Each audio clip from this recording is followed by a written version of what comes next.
আমি নিজেও কালকে বুঝতে পারিনি, আমি এখন ক্লিয়ার হয়েছি। সেটা হলো 72 ঘন্টার জন্য এই ইভেন্টটাকে কেন্দ্র করে এই প্রমোশনটা চালানো হয়েছে। কত সময়ের জন্য? 72 ঘন্টা। শুনেন, এই ইভেন্টের শেষ হওয়ার মানে এখন শেষ হয়ে গেছে ইভেন্ট, এখন থেকে from now 72 hours, right? From now or from the event 22 CEST.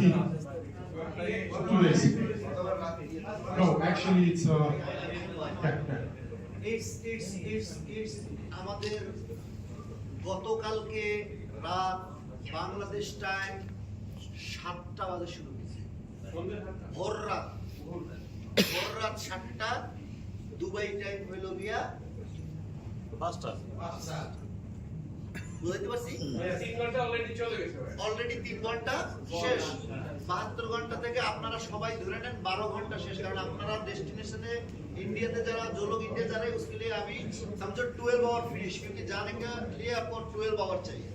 বাংলাদেশে যারা যাচ্ছেন কালকে তারা ধরে নেন আপনাদের জন্য 24 ঘন্টা চলে যাবে। যা যা ইনফরমেশন আছে এখান থেকে দিতে তারপরে আপনাদের কাছে আর 48 ঘন্টা সময় থাকবে। ক্লিয়ার? এই বিষয়ে কোনো প্রশ্ন আছে? Okay sir.